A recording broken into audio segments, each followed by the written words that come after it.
Good afternoon students. तो आज अपन जो टॉपिक करने जा रहे हैं वो अपने सेकंड चैप्टर का लास्ट टॉपिक है। यहाँ पे अपना सेकंड चैप्टर जो है वो आज एंड हो जाएगा। ओके, तो मैं ये मानता हूँ कि आपने दोनों चैप्टर को अच्छी तरीके से स्टडी कर लिया है, और अगर आपने वीडियो देखा है तो वीडियो को देखने के साथ साथ आपने नोट्स भी बनाए होंगे। तो इसलिए मैं ये चाहता हूँ कि इस वीडियो को देखने के बाद आप ज़्यादा से ज़्यादा मेरे को फ़ोन पर डिस्कशन करें, अपने नोट्स वगैरह या अपने जो भी डाउट्स हैं या जो भी क्वेरीज हैं आप मेरे को बताएं ताकि मैं उनको सॉल्व कर सकूँ। ओके, तो अपना जो लास्ट टॉपिक है आज का वो है equilibrium of soap bubble. Okay, सबसे पहले तो मैं आप पे इस पे चर्चा करना चाहूंगा सोप बबल। ये सोप बबल जो है वो अपन 11th क्लास में कर चुके हैं, बिकॉज 11th क्लास में जब हमने सरफेस टेंशन का एक टॉपिक पढ़ा था, पृष्ठ तनाव, जो टॉपिक पृष्ठ तनाव वाला हमने पढ़ा था, उस समय हम इस सोप बबल को चर्चा कर चुके हैं। सोप बबल भी पढ़ा था हमने, वाटर बबल भी पढ़ा था, अलग अलग प्रकार के बबल्स पढ़े थे, बुलबुले पढ़े थे। तो हमने एक साबुन का बुलबुला देखा था। उस साबुन के बुलबुले में केवल एक ही डिफरेंस था, इसमें 2 सरफेसेज होते हैं ना, इसमें 2 सरफेस होते हैं। ओके बच्चों, 2 सरफेस होते हैं, 2 सरफेस होते हैं। ये बात आप सबको याद होगी क्योंकि हम इसकी 11th क्लास में अच्छी तरीके से चर्चा हमने की थी कि इसमें 2 तल पाए जाते हैं, 2 सरफेस पाए जाते हैं। ओके, किसमें? सोप बबल में, साबुन के बुलबुले में। अब साबुन के बुलबुले में जो टेंशन के कारण जो प्रेशर लगता है वो कितना लगता है वो हमें अच्छे तरीके से पता है कि if surface tension is T, capital T, यदि सरफेस टेंशन कितना हो बच्चों? कैपिटल टी हो, और and radius of bubble, radius कितनी हो बबल की? रेडियस हो आर, रेडियस कितनी हो बच्चों? आर। तो देन सरफेस टेंशन कितना होगा? सरफेस टेंशन, सरफेस टेंशन के कारण जो प्रेशर लगेगा वो होगा 40/R। कितना होगा बच्चों? 40/R। ओके, अब ये बात तो आई है सरफेस टेंशन के कारण, बट मैं आपको अभी एक चीज बताना चाहता हूं कि जो सोप बबल है, सोप बबल की स्ट्रक्चर कैसे होगी। जैसे मान लिया कि कोई ये हमारे पास सोप बबल है। ओके, ये अपने पास एक सोप बबल है, इस सोप बबल की 2 सरफेस है, पता है आपको। अब यहां इसके बीच में सोप होती है, ये साबुन है। ओके, तभी तो ये सोप बबल बनेगा, ये सोप। यहां क्या पाई जाती है? एयर। यहां बाहर भी क्या पाई जाएगी? एयर पाई जाएगी बच्चों। यहां भी एयर है, यहां भी एयर है। ये सब आपको पता है कि जब एयर पाई जाएगी तो एयर प्रेशर तो लगाएगी। इसका मतलब अंदर वाली एयर भी प्रेशर लगाएगी, बाहर वाली एयर भी प्रेशर लगाएगी। अंदर वाली एयर कहां प्रेशर लगाएगी? बाहर की तरफ। बाहर वाली एयर कहां प्रेशर लगाएगी? अंदर की तरफ। इसका मतलब इनके प्रेशर की डायरेक्शन क्या होगी? अंदर वाले एयर की प्रेशर की डायरेक्शन बाहर की तरफ बच्चों, बाहर वाले एयर की प्रेशर की डायरेक्शन अंदर की तरफ। ध्यान देना बच्चों इस डायग्राम पे अच्छी तरीके से कि सोप बबल में है क्या? एयर है, 2 लेयर्स है सोप बबल में, 2 परत है, ये 2 परत मैंने बना ली। इन दोनों परत के बीच में साबुन का घोल है, सोप है। ओके, लेकिन अंदर भी एयर है और बाहर भी एयर है। अंदर वाली एयर बाहर की तरफ प्रेशर लगाती है, बाहर वाली एयर अंदर की तरफ प्रेशर लगाती है। ओके, कोई दिक्कत नहीं यहां तक। अब हमारी बुक में इस टॉपिक को बहुत ही छोटा दिया गया है, एकदम छोटा सा टॉपिक को किया गया है। हालांकि हमें वही याद करना है, बिल्कुल एग्जैक्टली हमें तो वही याद करना है, बट इसको हमें अच्छी तरीके से अंडरस्टैंड करना है कि ये होता कैसे है, हाउ कैन हैपन इट, ये किस प्रकार से पॉसिबल हो सकता है। ओके, तो इसी को स्टडी करने के लिए हम थोड़ा सा इसको वाइड पढ़ते हैं कि ये सोप बबल हो गया, अंदर वाली एयर बाहर की तरफ प्रेशर लगा रही है, बाहर वाली एयर अंदर की तरफ प्रेशर लगा रही है बच्चों। ठीक है, अब इसके ऊपर हमने कल देखा था कि सोप के आपके जो टॉपिक का नाम है वो है equilibrium of charge bubble. Equilibrium, जो मैं ये नाम लिख रहा हूं वो है इक्विलिब्रियम, ठीक है, ऑफ चार्ज्ड सोप बबल। ये नाम आपके टॉपिक का है, equilibrium of charged soap bubble.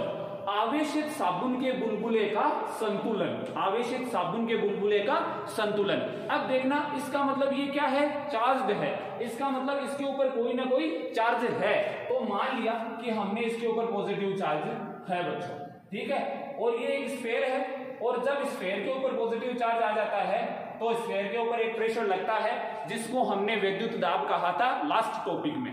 Electronic pressure, electrostatic pressure कहा था, विद्युत दाब कहा था, जिसकी वैल्यू हमारे पास आई थी बच्चों P इलेक्ट्रॉनिक, यहां मैं इसको ये लिखूंगा P इलेक्ट्रॉनिक बराबर सिग्मा स्क्वायर बटा 2 एप्सिलॉन नॉट। ये वैल्यू हमारे पीछे वाले टॉपिक में आ चुकी है, जिसकी डायरेक्शन मैंने आपको कहा था कहां की तरफ होती है, बाहर की तरफ होती है बच्चों, कहां की तरफ होती है, बाहर की तरफ। हालांकि ये टॉपिक थोड़ा सा और वाइड कर सकते हैं हम, क्यों?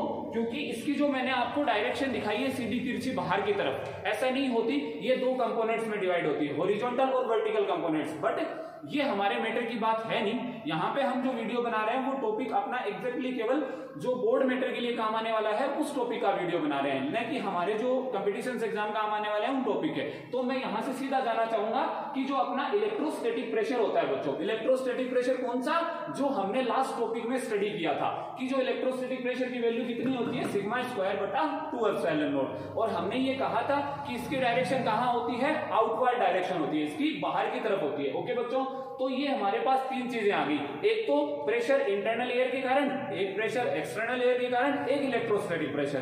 ठीक है बच्चों, एक और हमारे पास चीज है जो मैं आपको सबसे पहले बता चुका हूं, सरफेस टेंशन के कारण। इसका मतलब इस शॉक बबल के ऊपर कितने प्रकार के प्रेशर काम कर रहे हैं, 4 प्रकार के प्रेशर काम कर रहे हैं, internal air pressure, external air pressure, electrostatic pressure, surface tension के कारण प्रेशर। ओके बच्चों, यहां मैं इसको सारे को मिटा के उन चारों के नाम लिख रहा हूं। सबसे पहले कौन सा प्रेशर होगा, मैं उनके नाम लिख रहा हूं, फिर उनके मान भी साथ साथ में लिख रहा हूं। ये इसका डायग्राम है शॉक बबल का।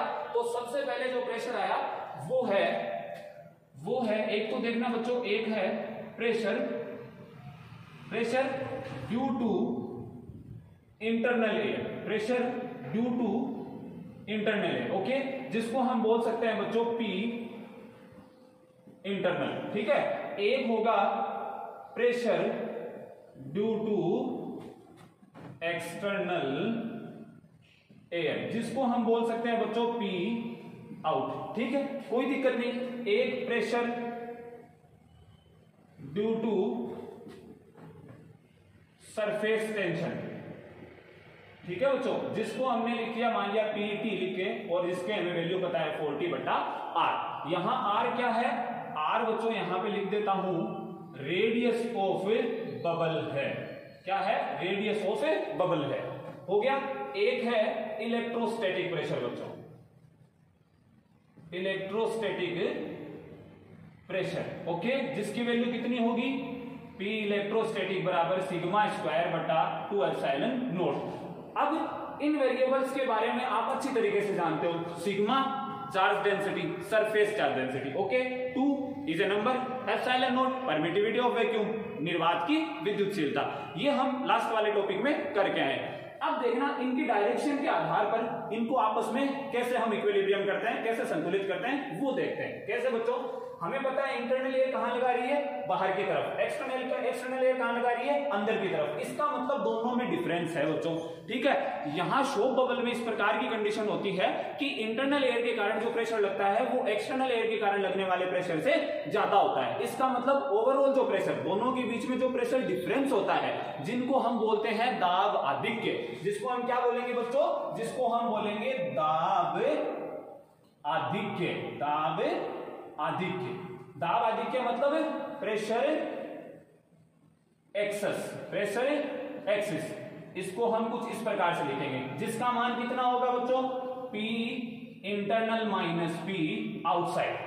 दोनों का डिफरेंस ही एक प्रकार का, जो इंटरनल एयर के कारण प्रेशर लग रहा है और जो एक्सटर्नल एयर के कारण प्रेशर लग रहा है, उन दोनों का डिफरेंस ही तो है दाब आधिक्य। है क्या, प्रेशर एक्सेस है क्या, दाब आधिक्य है, दोनों का डिफरेंस। अब दोनों का डिफरेंस की ओवरऑल डायरेक्शन क्या हो गई, मैंने क्या कहा, अंदर वाले एयर के कारण ज्यादा होता है प्रेशर अकॉर्डिंग कंपेयर देन बाहर वाली एयर के कारण। इसका मतलब ओवरऑल डायरेक्शन क्या हो गई, बाहर की तरफ होगी बच्चों। क्या हो, कहां हो गई, बाहर की तरफ हो गई। अब देखना, हमेशा आपको याद है इलेक्ट्रोस्टैटिक प्रेशर की डायरेक्शन भी कहां होती है, बाहर की तरफ होती है बाहर की तरफ, कोई दिक्कत नहीं है। अब सेकेंडरी बात क्या आई बच्चों, सेकेंडरी बात ये आई, इसका मतलब दो की डायरेक्शन सेम हो गई, एक तो P एक्सिस की और एक किसकी, इलेक्ट्रोस्टैटिक प्रेशर की। अब थर्ड रहा सरफेस टेंशन के कारण जो प्रेशर है, तो सरफेस टेंशन के कारण जो प्रेशर है उसकी डायरेक्शन कहां होगी बच्चों, उसकी डायरेक्शन होगी अंदर की तरफ। क्यों होगी अंदर की तरफ, क्यों? क्योंकि आपको पता है कि जो सरफेस टेंशन होता है वो हमेशा पृष्ठ को सिकुड़ने का प्रयास करता है, कंप्रेस्ड करने का प्रयास करता है। और कंप्रेस्ड कब होता है बुलबुला? जब उसको अंदर की तरफ हम बल लगाते हैं। इसका मतलब जो सरफेस टेंशन के कारण जो प्रेशर है उसकी डायरेक्शन कहां होगी? अंदर की तरफ होगी बच्चों, ठीक है। अब मैं इनको डायरेक्शन के हिसाब से सेट कर रहा हूं। देखना इसकी डायरेक्शन कहां होगी? इन दोनों ओवरऑल, इन दोनों की डायरेक्शन कहां होगी? आउटसाइड होगी बच्चों, ठीक है। और इसकी डायरेक्शन कहां होगी? सरफेस टेंशन की डायरेक्शन इनसाइड हो गई। इसकी डायरेक्शन कहां होगी? आउटसाइड हो गई। ओके बच्चों, देखना दो की आउटसाइड है, एक की इनसाइड है। हमें चाहिए क्या? इक्विलिब्रियम चाहिए बच्चों। इक्विलिब्रियम का मतलब एक दूसरे को संतुलित करना। ये हमें नियम पता है, जिनकी डायरेक्शन एक दिशा में होती है उनको जोड़ दो और जिसकी डायरेक्शन अपोजिट होती है उसके बराबर रख दो। इसका मतलब क्या होगा? पी एक्सिस प्लस से क्या होगा? सिग्मा स्क्वायर बटा 2 एप्सिलॉन नॉट बराबर क्या होगा? 4t/r हो जाएगा बच्चों।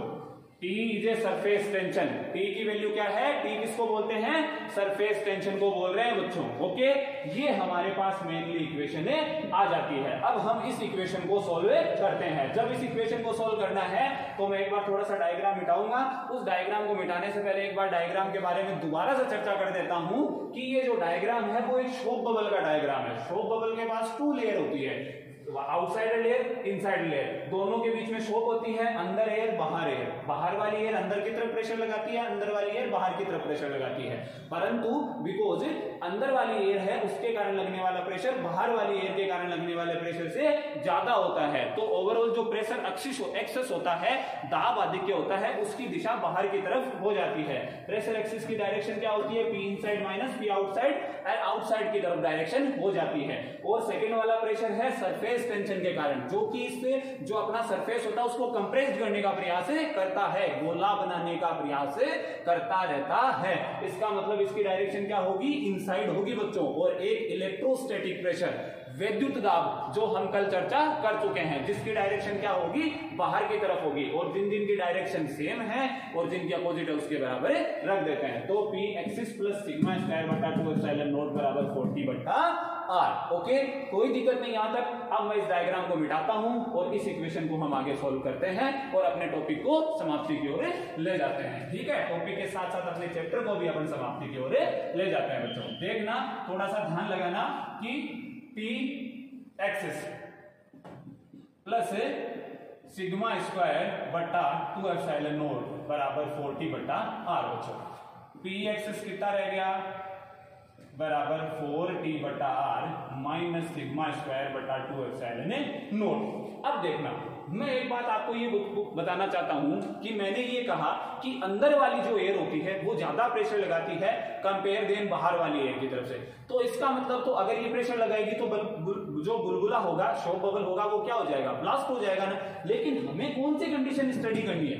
इक्विलिब्रियम कंडीशन करनी है। इसका मतलब we have to save from blast. ठीक है, हमें उसको ब्लास्ट से बचाना है, हमें उसको ब्लास्ट नहीं होने देना है, हमें उसको ब्लास्ट से बचाना है। अगर उसको ब्लास्ट से बचाना है तो पी एक्सिस क्या कर देंगे बच्चों? 0 कर देंगे। क्या कर देंगे? 0 कर देंगे। बुलबुला फटने से बच जाएगा। भाई बुलबुला फटने से कब बचेगा? जब आप क्या करोगे, जो अंदर वाला जो प्रेशर था और जो बाहर वाला प्रेशर था, उन दोनों के कारण जो प्रेशर एक्सिस हो रहा था उसको क्या कर देंगे? 0 के बराबर कर देंगे। तो दोनों को 0 के बराबर कर देंगे तो बुलबुला फटने से बच जाएगा।